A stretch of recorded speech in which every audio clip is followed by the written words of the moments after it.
It is? Oh, a lot of info. It doesn't look like it'll be long. Yes. Yeah.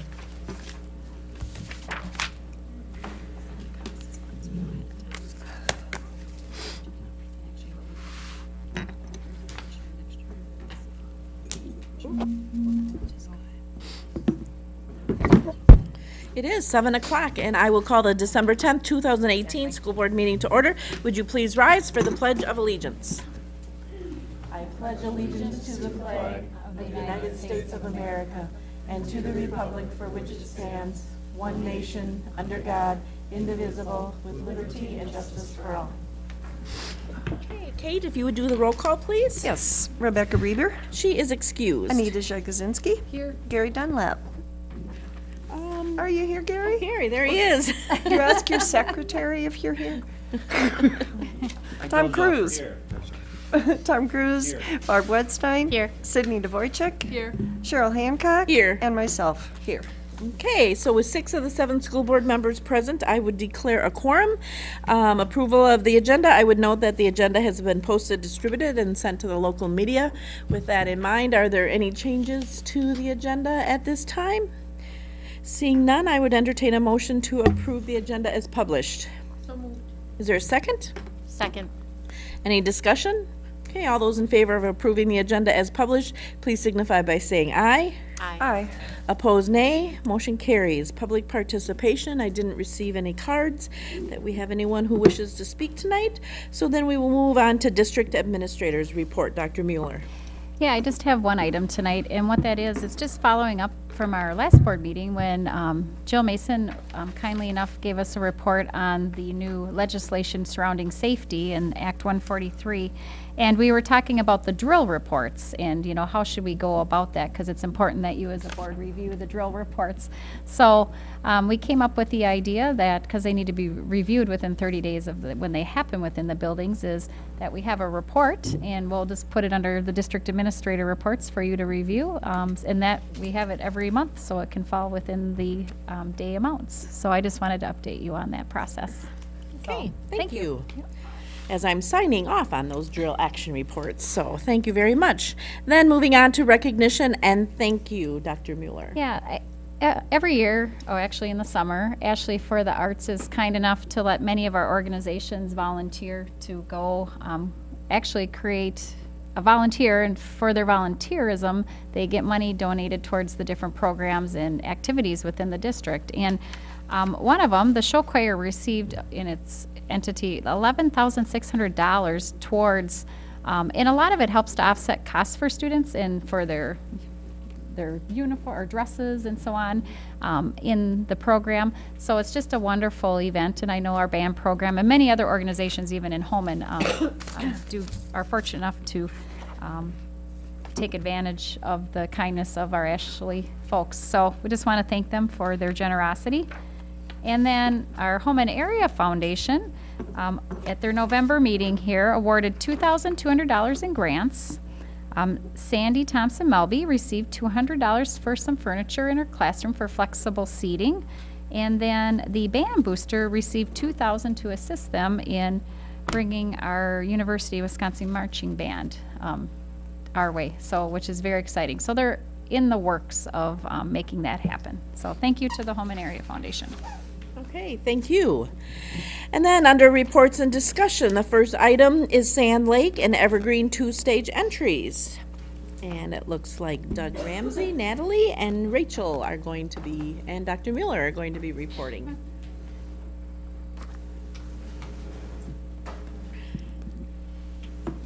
And this is for report purposes only, will not be on a consent agenda, but an update for us and the community. Well, thank you. I'm going to start us off, and I'll turn it over to Doug and Rachel, as you know, our principal of Evergreen, and Natalie, our principal of Sand Lake, were very involved in the design phase of it. So they'll share some of the designs that they ended up with and why they look a little different. So, all right. Just hit the top. Right. So, just to bring us back, we actually started on this back in December of 2015 when we had our assessment done, which I think when you think back in history, now they require it for every district to do this, and we were doing it before it was even a state statute and requirement, which brought us to recommendations from our district safety committee to our buildings and grounds committee, which then led to coming up with funding strategies that we brought to the board, which led to a referendum for our safety and security. And just a reminder, what we're going to be talking about tonight goes back to the question on safety and security from our April of 2017 referendum. So just bringing you to the background of that. And as far as our process, the process has not changed at all. We use the same process for the elementary two-stage entries as we did for the high school and middle school entries.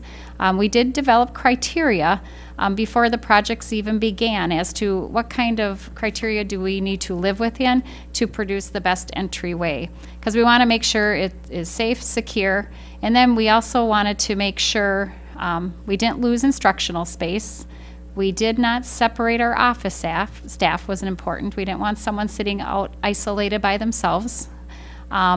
We didn't want to create additional staffing because we didn't want to create a new and an ongoing cost. Because if we needed someone to sit out in a vestibule by themselves, we would actually have to more than likely increase staffing and have someone there. And then we did not want to decrease the current office space. So that was the criteria used in developing the plans, and that was stuck to in developing these. And then our principals, they did visit some other schools, looked at other designs, and got feedback from their staff.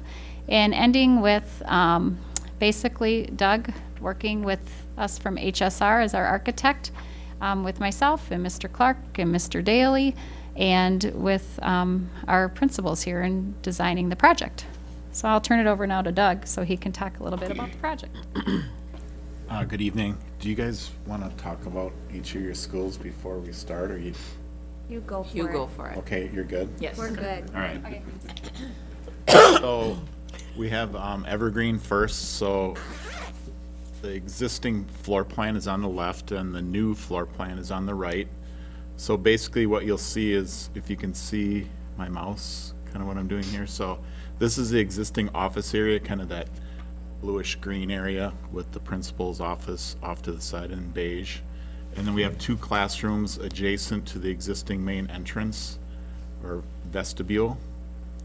So what we're doing is basically flip-flopping those two functions. So in the new plan, where the office was, we currently are going to be having two classrooms with some storage and potentially some new coat cubby areas out in the hallway.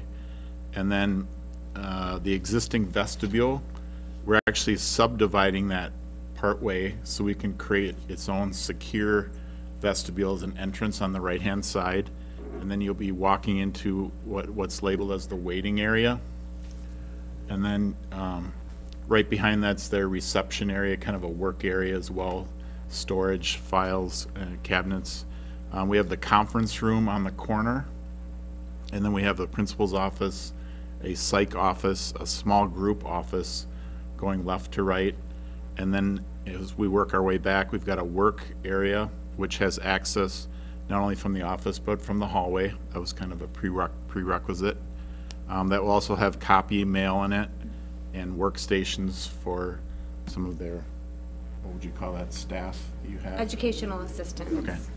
You can just use that. And then we have a nurses area that's kind of the core hub area in the middle. They have direct line of sight to the reception area with their doorway. We have two areas for two cots, a refrigerator, workstation for two people, and their own toilet room. Okay. And then Rachel's going to share with us just some of the things that will maybe would look a little different than in the Sand Lake and why. So. I think that there are many differences just structurally between the two buildings. So, for example, with our vestibule being pushed back into that main entrance area, you can't capture any space there because you have to have the emergency exit with the 3 doors. So we were somewhat limited in what we could do as far as where a secure entrance went. on our un and underfunded needs for Evergreen, we've been listing small group instruction space.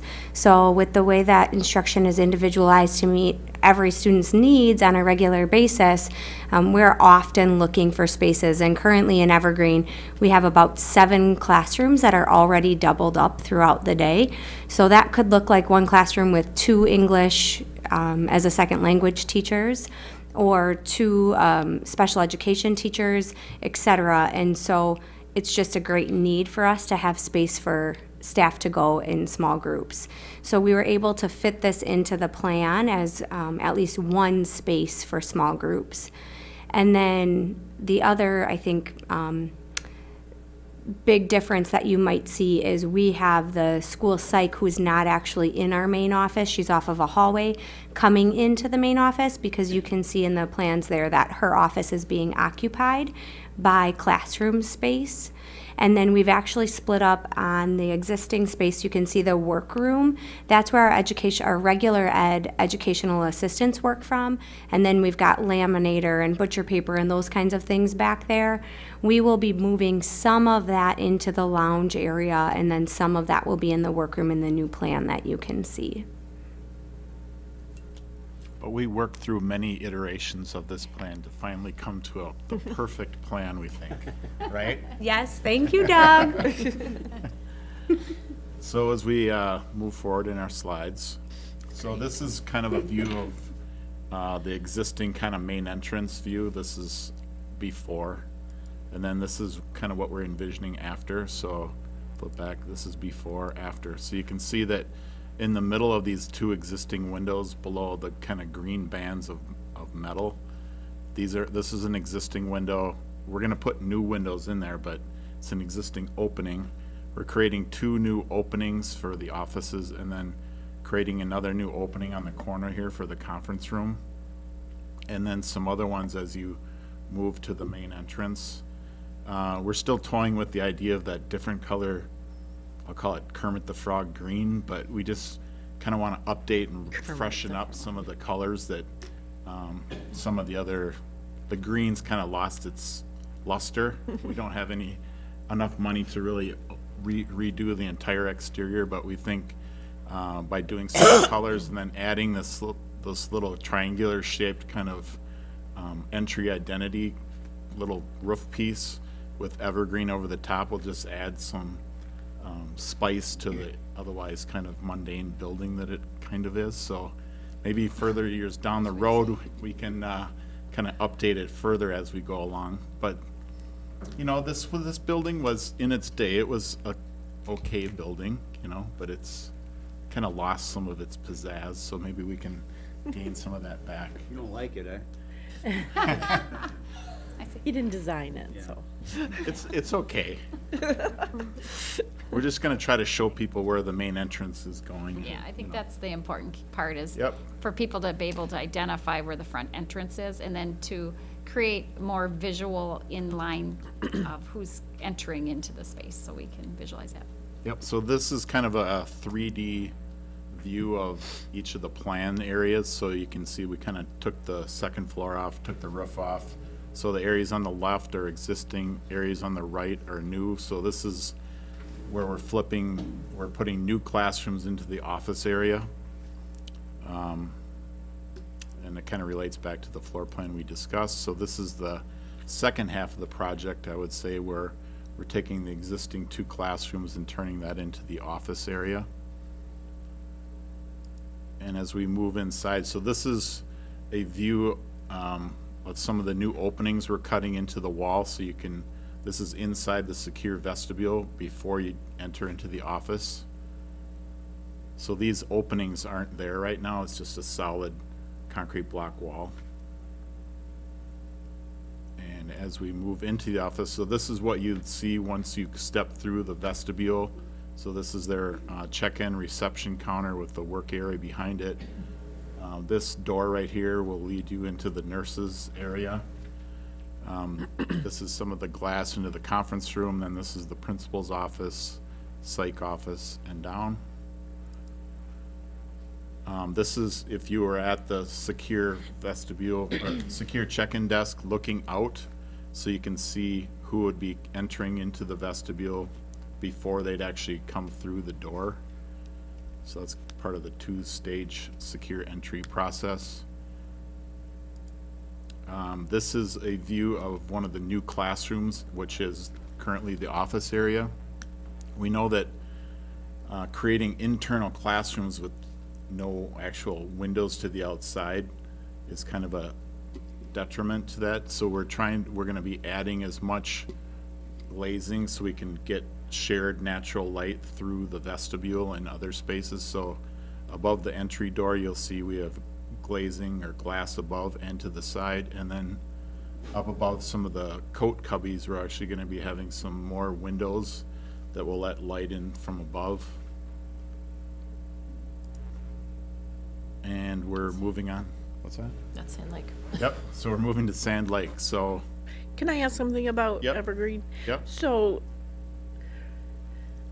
you've got two entrances though, really in Evergreen. And I know you always try to direct people to come in that main floor entrance, but there's the upper level entrance where a lot of people come in there. Are we gonna take any kind of, Well, those doors will not be open during the day.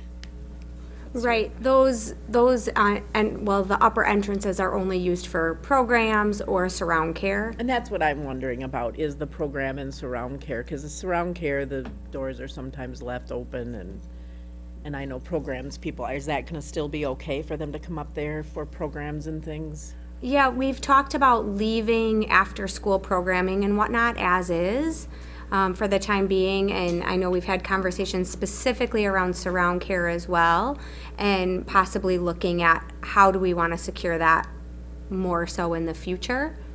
Yeah, and, you know, the design is around the school day initially and securing that, and we have the secure door locks in our fob system, as you call it, in that, but also looking at different ways to work with our YMCA partners as to just process in that, to have a more secure after-school care for children too.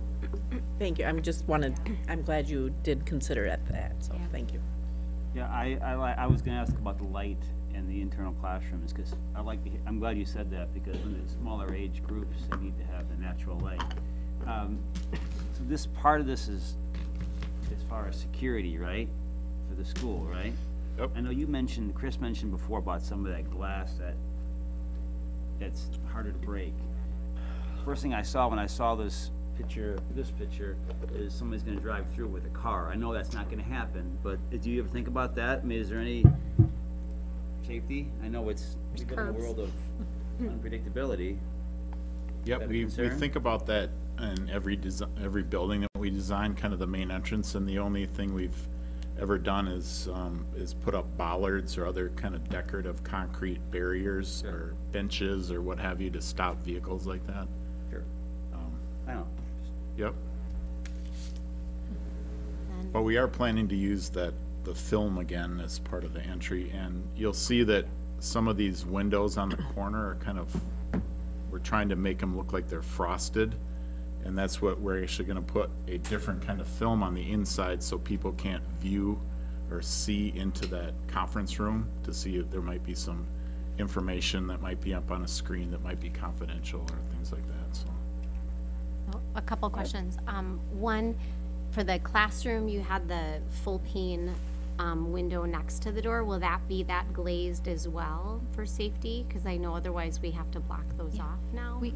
We have in our, through our safety grant, they're called side lights, and then we have the resistant, I can't remember the You're exact. talking about the or are you- classroom The door? classroom one, Why, yeah. we would that not be doing. You don't, but Oh, we okay. are, through our grant, putting on the film. But you wouldn't be able to see through it, right? Yeah, Oh. it will be frosted as well. Okay. Yep. Because I just know that's hard to find a place to hide in a classroom where someone can't see the children, which you have to do, you know, for the lockdowns. So, second thing, I agree that it looks amazing, but cost is a concern to me with it coming over budget like it is, and with the large list of underfunded needs and unmet needs in the district. So my question is, my assumption looking at this and looking at Sand Lake, and tell me if I'm correct or not, would be that the main cost would be moving the nurse's office because you're moving, you have to put in a new bathroom. Would that be correct or not?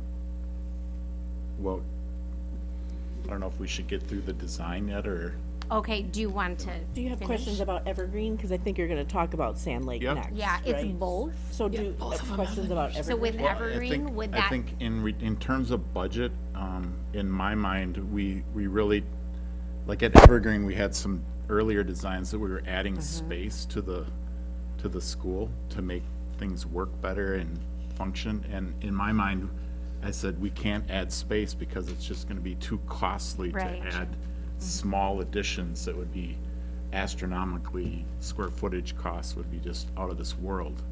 So that, in my mind, that was what we tried to do, is just no added square footage, and it's just remodeled space, cutting windows, things like that.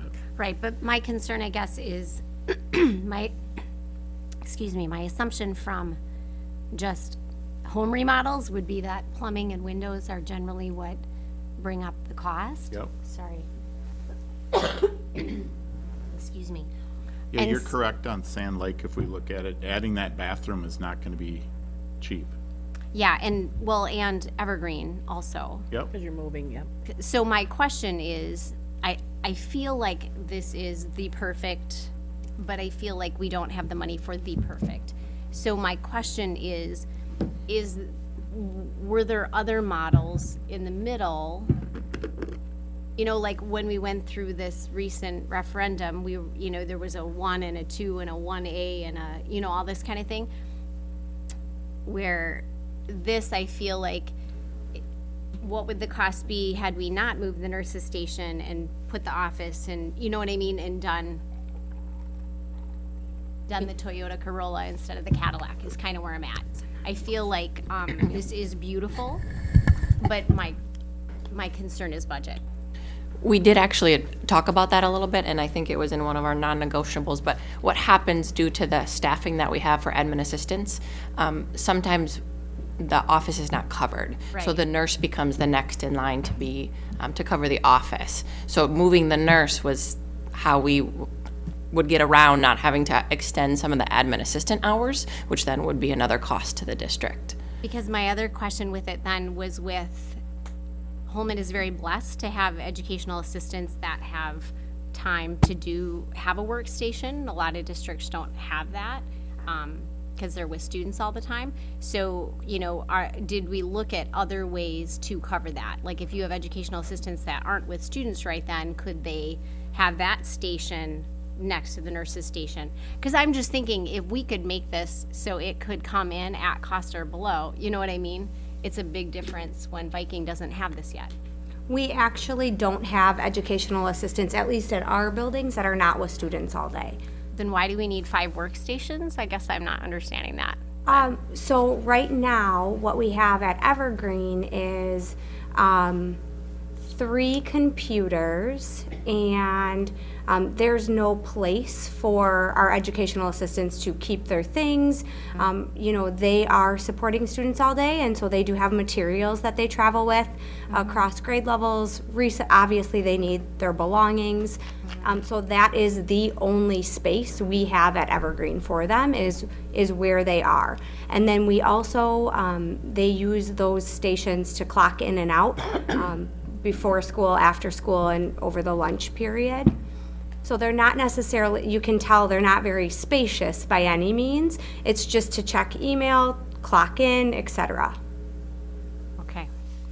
I just know other districts do it differently, and so that's why I was just trying to consider if that's a want or a need. And are the current workstations at Evergreen non-existent, or are they in that workspace? They're in the current workspace. workspace, Yeah, in fact, this is going to be less workspace than they currently have. And then, like I said, we're actually using, I'm totally estimating, but 1/3 of our current lounge space to become, like, for the die cut and for our paper cutter, and reutilizing some of that space so that we could get the most out of this space possible. So I guess back to my question, is there a way to find out what cost would have been had we not, you know what I mean? At Evergreen, I can also speak to, for the nurse, the 2 classrooms that were there, if you see on the left with the existing, they did have toilets, I don't know how many years ago, that are now storage closets. So there is at least plumbing, and then there's a drinking fountain on that wall. So there is plumbing on that side of the building. I don't know if, you know, what the cost is to move a toilet there specifically or run plumbing there, but there, I know that there was plumbing there prior. And then with those 2 spaces being the only spaces to not move our nurse, even if we weren't looking at the supervision end of it, we wouldn't have the classroom space then across the hall for 2 instructional spaces. But if you left half, you would, right? If we, for Like- example, if my office, the conference room, and the nurse were all left, Yes. we had said way back when the criteria was developed, we wouldn't separate our office, just for the simple fact of coverage and safety. For example, I know our admin assistants feel pretty strongly that they would like us within proximity, and so we wanted to be within proximity of the front entrance in case anything was needed. Right, but what if we were creative and moved you by them, but put the school psych and the small group instruction in the work, you know what I'm saying? My concern is that we're seeing this, but unless I missed something, I didn't see any in-between plans. Does that make sense? Sure. Yep, there are, like Doug mentioned, lots of in-between plans that we can definitely share. Yeah, and I don't want you to, we did have, they wanted to very much so, because square footage was tight in Evergreen, to add additional space, like Doug said. At one point, they had added space all the way out to create an entrance at where the rest of the building entrance was, but the cost of that was extremely high for new construction, so we said, no, we cannot do that. Right. You know, and then we were evaluating, you know, in many of the scenarios that were cheaper in construction cost would have an ongoing effect due to staffing needs. So we took a look at that also in the plan. So it's just creating and keeping as much you know, you don't want to reduce instructional space was one of the criterias, while maintaining services that we are providing for the families and students. And this was I don't know how many renditions, because they've been designing and doing this since September, actually even summer, August, and went through many renditions to get to this. So, and the cost would go up, and then we would try and figure out how can we make it go down more and more. So how close is this to, I know that we had originally anticipated what the budget was, but then you started the second round. Is it close to what you had estimated during that second round? for the second round? Yeah. Yeah. Evergreen is actually more, and Sand Lake is less than we had originally estimated. And we're kind of jumping ahead here in our presentation. But the other thing is we were able to, so Evergreen is projected right now. When we haven't gone to, once you go to bidding too, it can change again. So it could be less, it could be more, but this is the projected dollar amount is $933,148 for Evergreen. We had initially $786,176 back when I presented in August. Now Sand Lake is $473,396, and that was projected back in August at $578, $511. So as designs change, the amounts change. The other thing we were able to do is we applied for a grant dollars, and we're able to get a couple $100,000 in grant dollars to help supplement the expense. So. Okay. I won't take much more time, but I'm just curious. First, I think she makes some really good points. Yes. It's really way out of my wheelhouse because what she's doing. I was curious, if you go back to the diagram with the before and after, existing or new, I just got a question. For Evergreen? Yes. Yes, sir. I'm just curious, what is, what is the orange and the green? And then what are those spaces? That's the existing cabinetry and flooring in this classroom are actually two shades Those are the of real orange. colors. And in this room, they have green cabinetry in this classroom and it has white flooring. Okay, thank you. Oh, Sorry. good question. That's definitely 70s. Yeah. Any other questions? Okay. Then I think we're to Sand Lake. Okay. You want to talk, well, You might I'll as give well a go brief through. overview. There you go. Okay, so same thing here. So this is the existing on the left, new on the right. This is the office area up here I'm circling, which is upper left. And this is one of the two music rooms and a book room and office storage down here in the lower right. So once again, we're flipping the two functions. So that the second music room, there's actually another music room further down to the right over here. But just this music room will be moving up into the existing office area. We'll actually be converting part of the existing storage and records area into a newer book room that gets access off the lounge. And then creating, this will have another office storage area for this music room.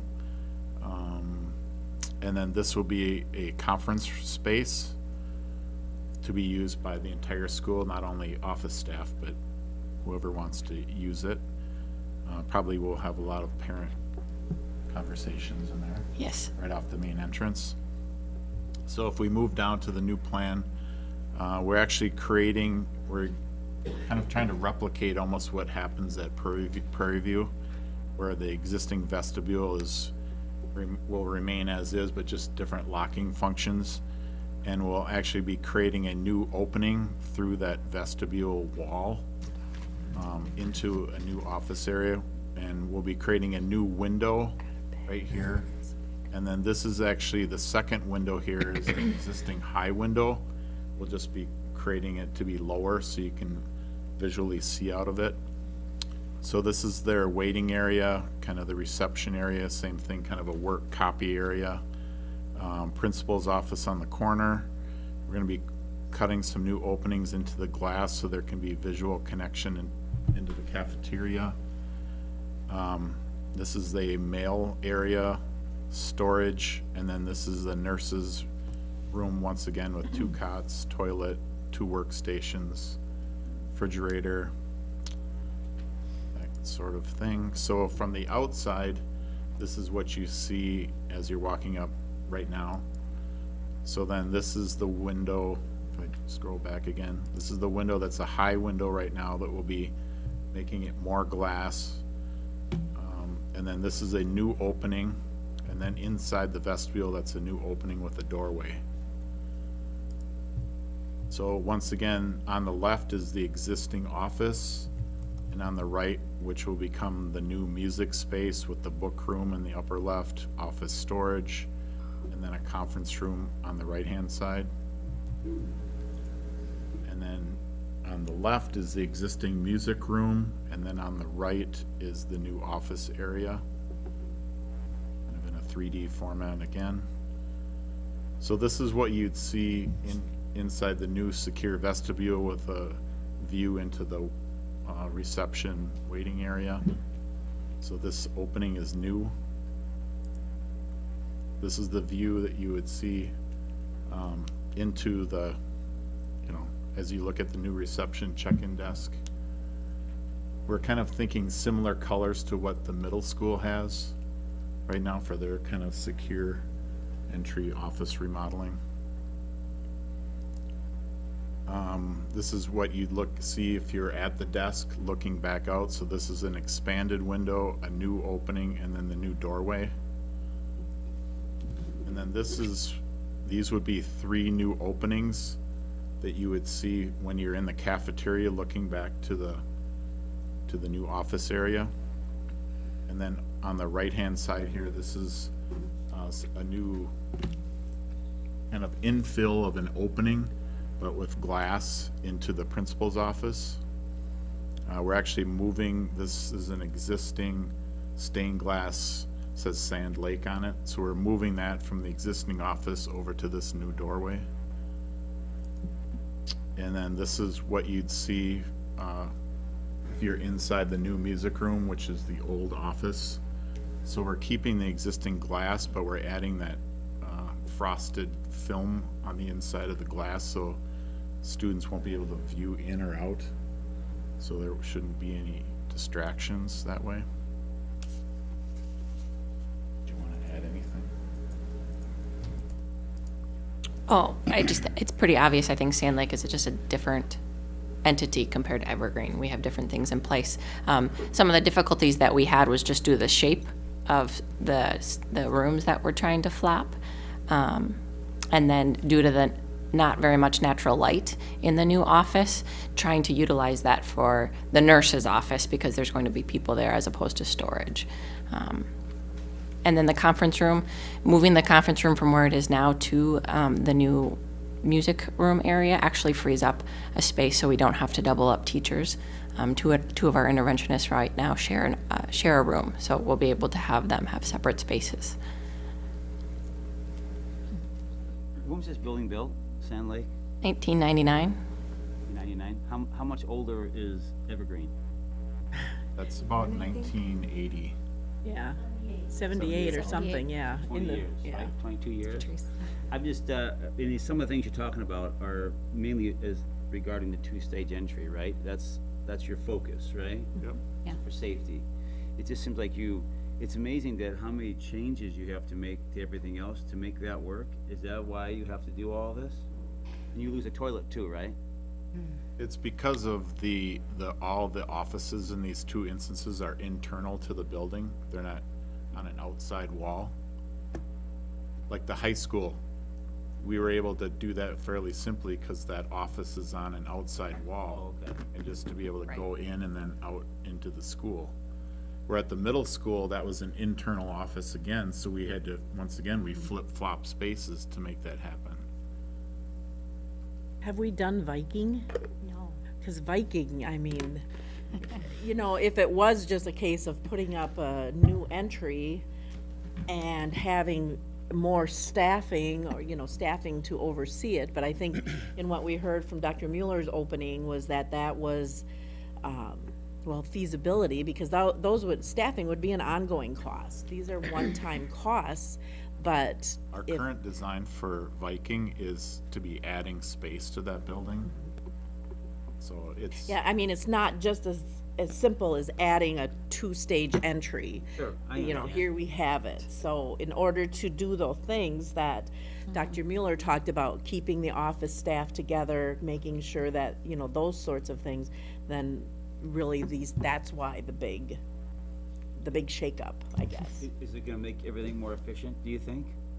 Very much so. We had lots of conversations, one of them in particular about the nurse being in the office. So when parents come to pick up students, there's that communication that still happens.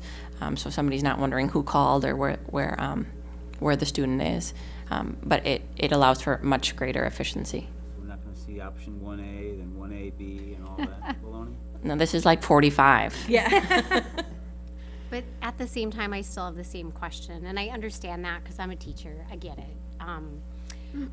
But at the same time, I still question if you left the nurse's office across the hall. I get that it's not ideal, but I do know that Holman is blessed with a lot of educational assistants, and I think if we did some creative staffing and some change of duties, we could make that happen. And the conference room then could be over there, and my assumption based on general construction cost would be that would be significant. And I don't know if I'm right, because I don't, I didn't see that plan, but I just, again, I think it's beautiful, I think it's perfect, I think it's what I absolutely would want if I were the principal, but I don't think we have the money for it. When Viking doesn't have it, and we have this huge list, and we want to go to referendum again, so I'm struggling with all of that.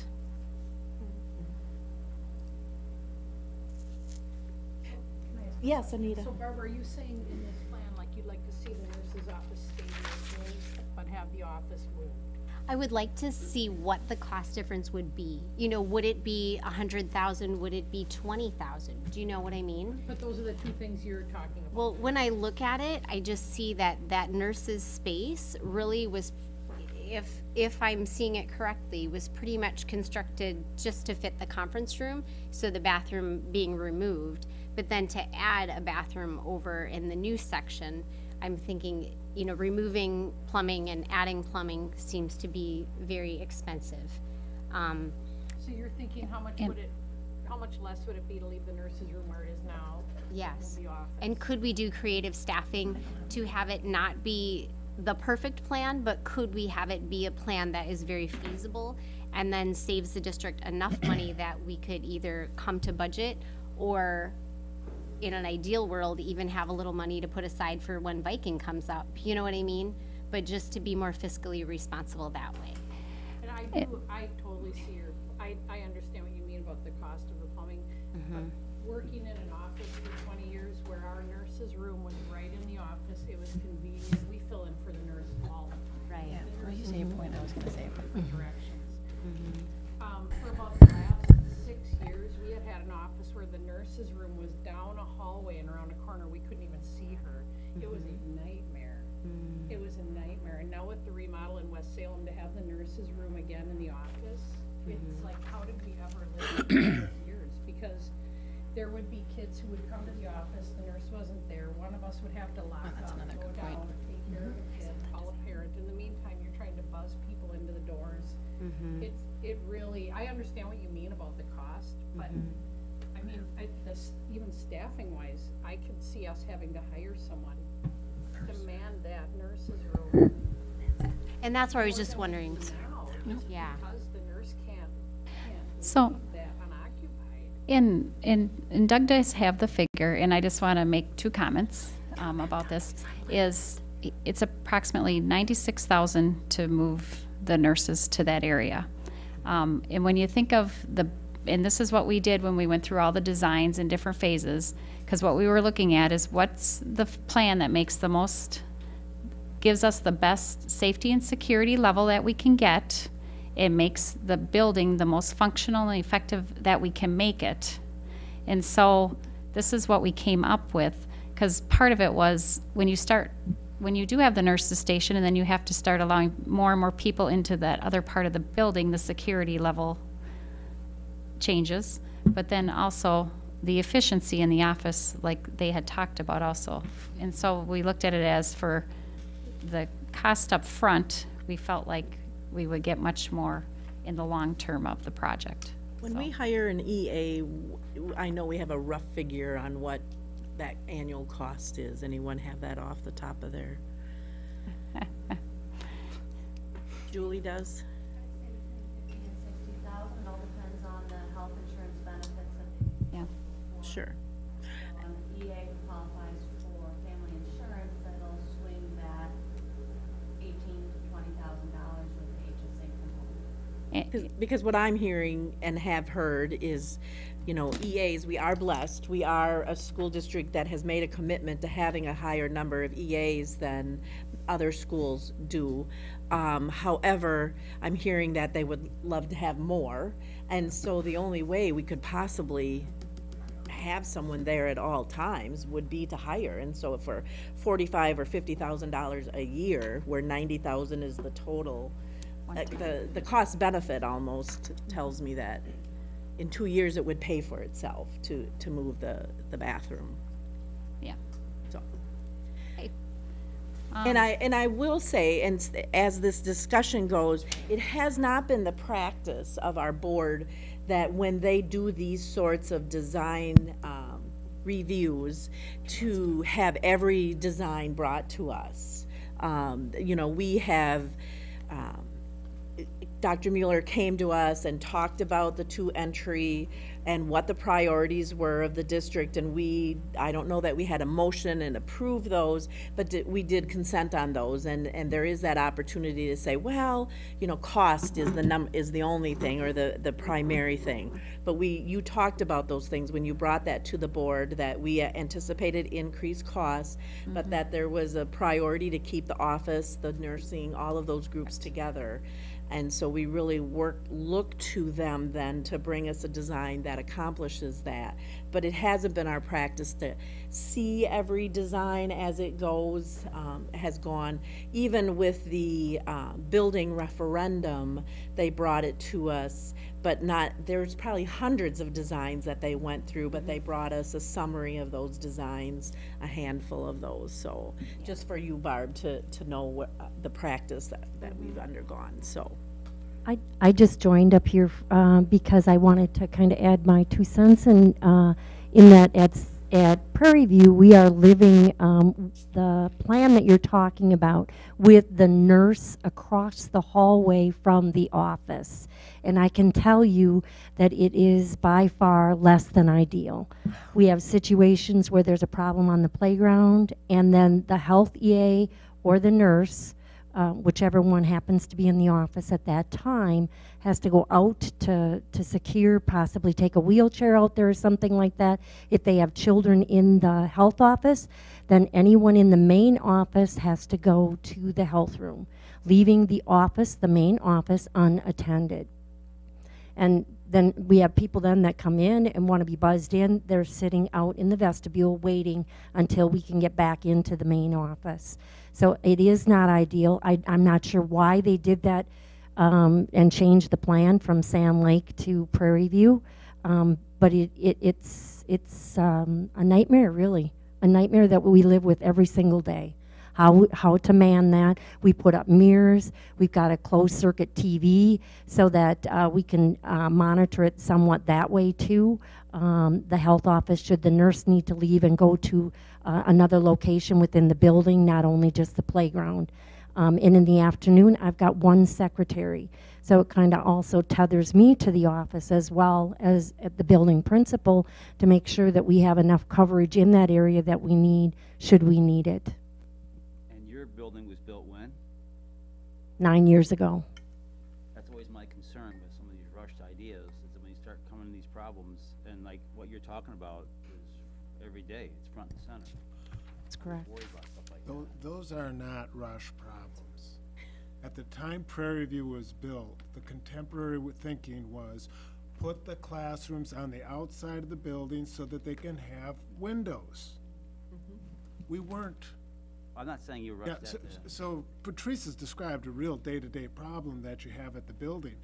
The evolution from Sand Lake to Prairie View was get the office next to the door so you can have a secure entry. That's good. But we still were placing, at that point in time, windows in classrooms as a very, very high priority.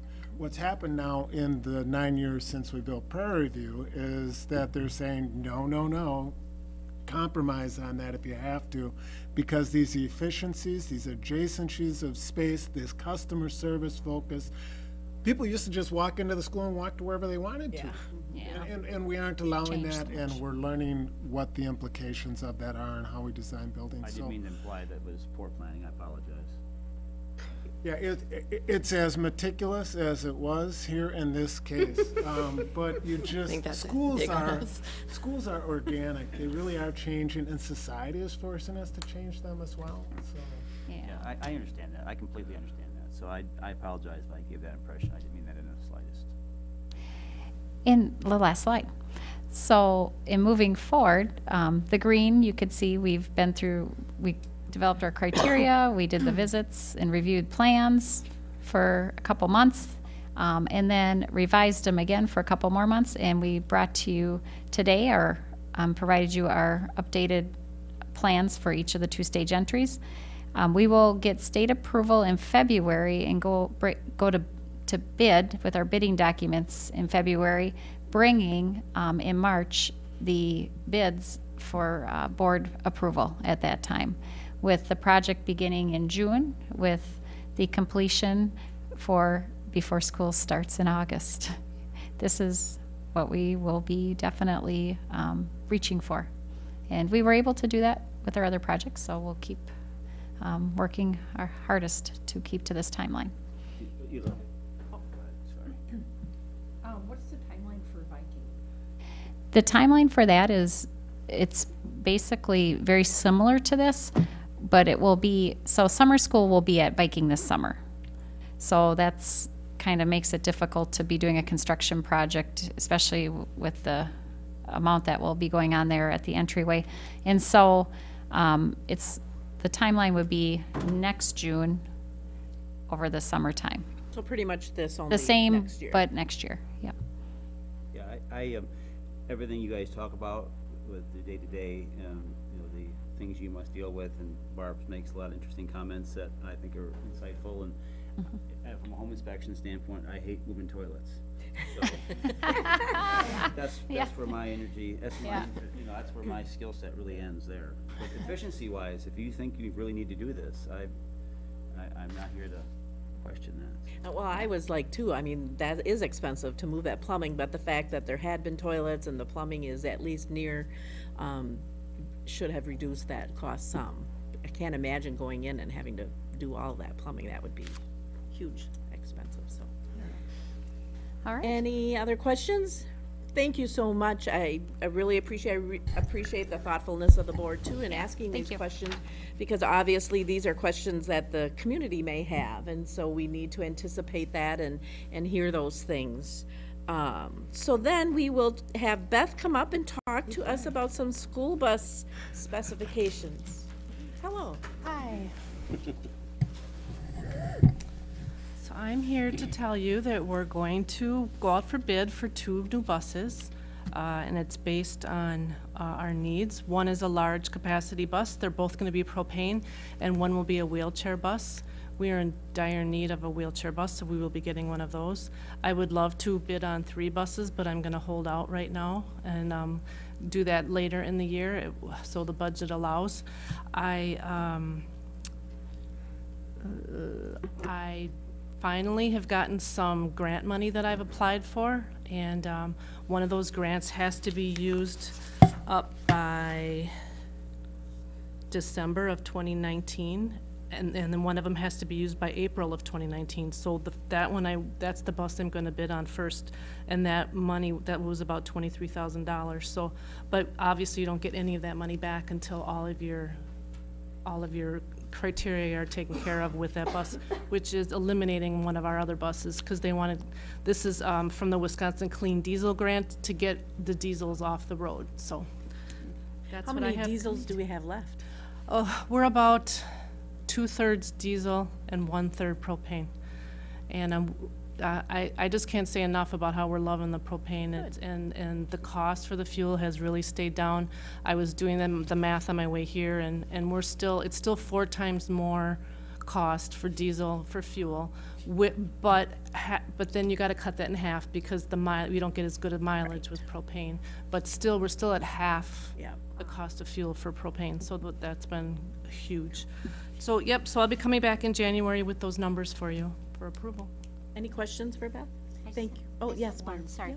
So are you able to, I mean, I'm assuming some routes are longer than others. Are you able to kind of use the propane buses more then? Or how does, I don't know how to manage buses. So, you know what I mean? But it would be my hope that those could be used a lot, that they're really benefiting the district. Is that what you're seeing? Yeah. You would, yes. Okay. That's good. And a lot of trips. Like last weekend, we had 5 out-of-town trips. So they went to Marshfield, they went to Chippewa, they went to, 2 of them went to down by Madison. And they're very efficient, and we haven't had any problem with fueling. We've been able to accommodate the fueling if we need to. But we can go on a 3-hour trip, 6 hours, how far did we go? How far was that? 2 hours. 2.5 hours? Yeah. So we went, about a 5-hour round trip. We can do it with 1 fuel tank, so that's very good, so. Excellent. Okay. Thank you. Thank you very much, Beth. And then Mark has a couple of things related to co-curricular agreements. It must be the co-ops. The bus specifications will be coming back for the next consent agenda, as will the co-ops for boys and girls swimming. Good evening, everyone. WIAA does require us to take a look at our participation numbers every 2 years with our co-ops and decide if a co-op is the right fit anymore for our program. So I am here to request renewal for our co-op programs. For the swim programs, a small program, probably the smallest you'd want to have would be about 12 participants. 15, you can be a little bit more competitive. 20 would be a moderate-sized program, and if you were 30 or more, you would be a pretty strong program.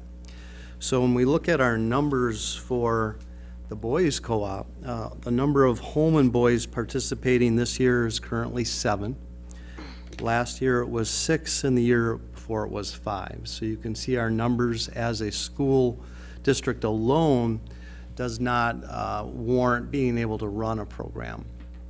With Onalaska and Aquinas as part of that program, currently this year we're at 13, and last year we were 13, and the year before 14. So even with those 2 schools as part of our co-op, we are really close to what we would call a minimal size program, but we are able to still run and offer this opportunity for our boys. So we definitely need to have a co-op to run a boys swim team here in Holmen. For the girls, we have a little bit stronger participation. This year we have 14 Holmen girls involved in our co-op. Last year it was 7, so that was a big increase, and the year before that it was 8. We do co-op with more schools with girls. You'll notice that we do, as we have traditionally, co-op with Aquinas and Onalaska. So therefore the OHA name still is there, but for the past 2 years now we also added GET to that co-op, which has helped their numbers as well. So this year we had 5 athletes from GET, and last year there were 6. So our total number of students that signed up for girls swim for our girls co-op was 27. So getting to a fairly strong program with the co-op. But if you drop back down to the 14 number just for Holmen, we could run a program, but we would be very close to what we would call a minimal size program as well. And that might be just a 1-year blip, or? Yeah. Correct, and that number could jump higher or lower, probably lower, because you probably have a group of kids in one class, and if they all graduate at once, we would be in trouble to maintain that program. So what we're asking for is for Holmen to continue to be the lead school for both the boys and girls program, co-op programs, in which the Holmen district pays upfront for the cost of the coaches, the head coach and the assistant coach for both the boys and the girls. We do recoup some of that money, because what we do is we proportion out the expenses of the program to the other schools based on the number of athletes they have involved. And so we end up billing those school districts in the end and getting some of that money back. I would also mention I did reach out to GET to see if they had any boys interested at this time, trying to add numbers to our boys program, because they are on the smaller side, and they did not have any boys interested at the current time. So we'll keep looking in the future to see if we can add them, but at this point it's just the 3 schools for the boys co-op.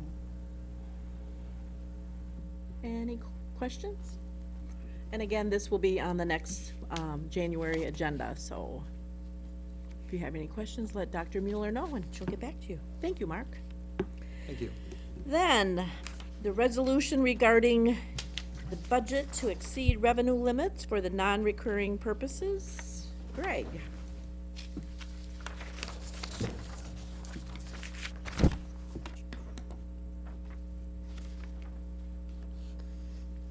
So this evening, I am just back to update you on where we are at in the process of getting this resolution in its final state, and then it will be on the consent agenda if we move forward here for your next meeting. So the question now has completed the legal review process and has been touched up slightly as compared to what you saw last meeting. So what we've done, we've kept the same dollar amount, we've kept the same span of years, and the wording now is on a non-recurring basis for the purpose of modernizing and maintaining a capable technology infrastructure and providing information technology services and devices across the district. So the scope here is very intentional, that it includes all these things so that as we're asking for less dollars per year than is our present technology budget, when the base budget and the supplemental budget of the 2015 referendum is considered,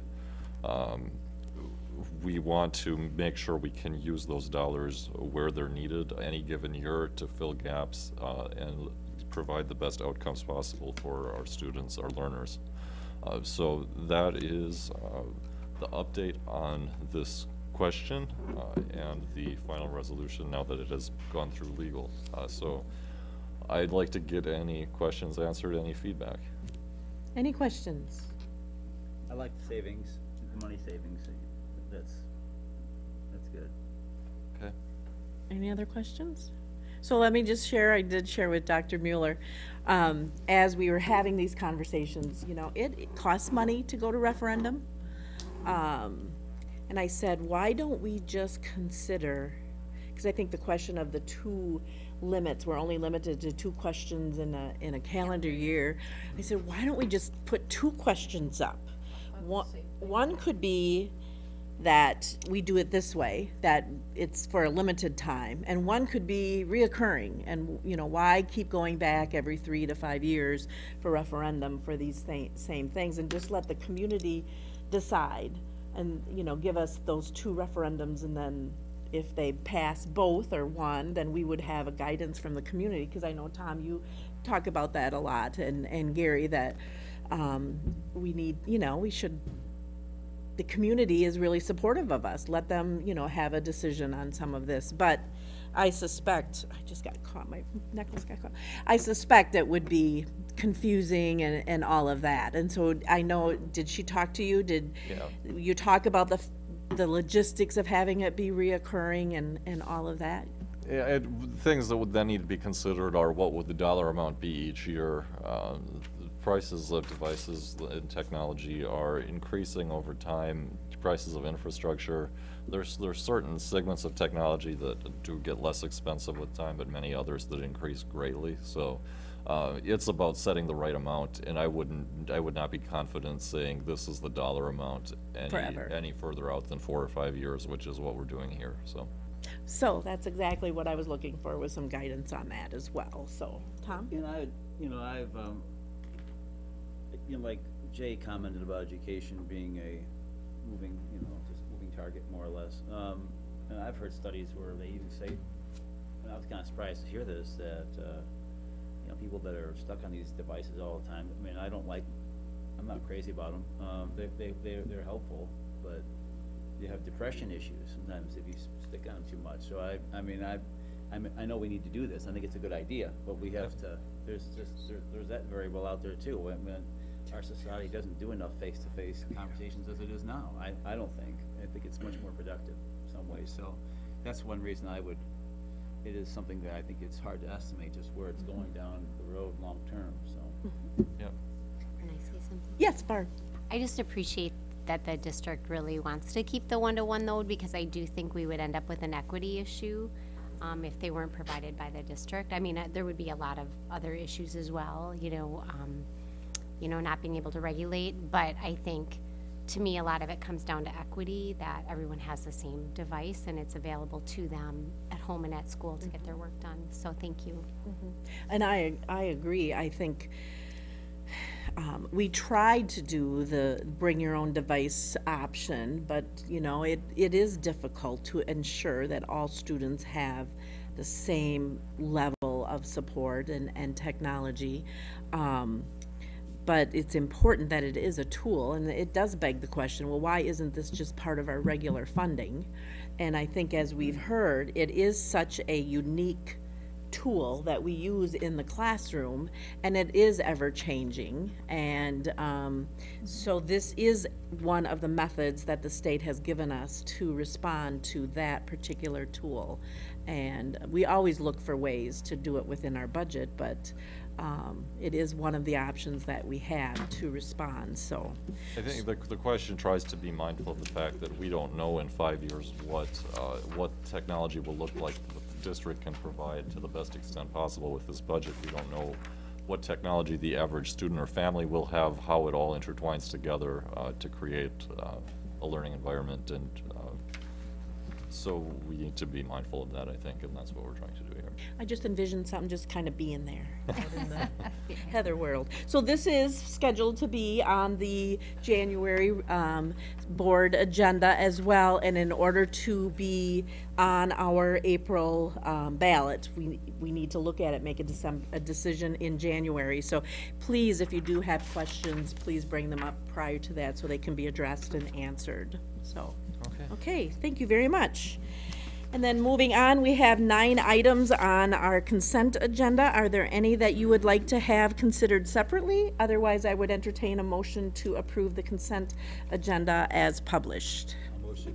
Okay, Tom's moved to approve. Is there a second? Second. Okay, Barb. Any discussion? Seeing none, all those in favor, please signify by saying aye. Aye. Aye. Opposed, nay. Motion carries. And then board member reports and discussion. If you'd share any committee reports or anything that you have, that would be wonderful. Nita? The Personnel and Governance Committee met last week, and a lot of what we talked about, and it was just cleanup of policies, you know, taking a few words here and there out, making a couple corrections. We did make a recommendation to eliminate the administrative rule use of vacation time, to allow one place for staff to find information related to vacation. The other thing we did was, we talked about employee child at work language, and we would need to review the original document and find footnote and pull into Google Docs. So that was our big thing. Yep. We are not going to have a January meeting because the ERT meets in January to go over some things, so those recommendations will be brought to the February meeting. And that's all I have. Okay. Gary? I have nothing to bring forward. Okay, Tom?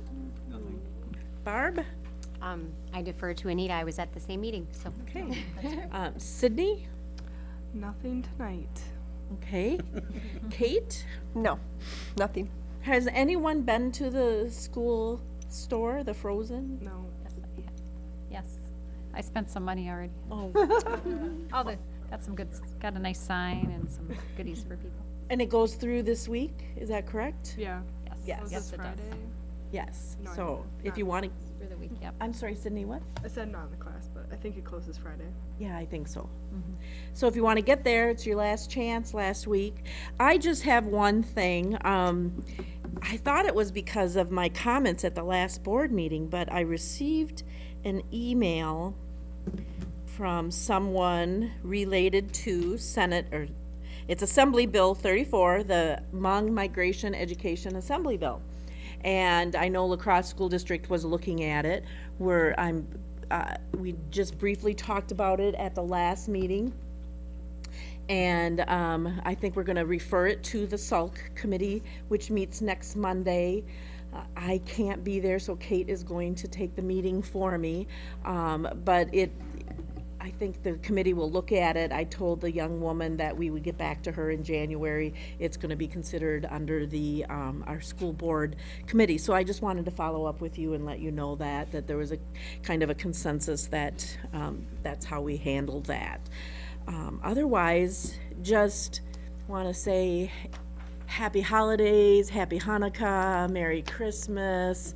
I'm going to miss all of the Kwanzaa and all of the other holidays that happen between November and December, but we only have this meeting in December, so I just want to say to our community and to those of you in the audience, we know that you every day support our students in the buildings, on the buses, in the kitchens, everywhere that they go, and we really appreciate all the work that you do. And to the staff in the classrooms, very much appreciate what they do. We hope that their time, their holiday, they get some breathers away and can refresh and come back in January anew, and just, you know, celebrate with your family and hold them tightly and close.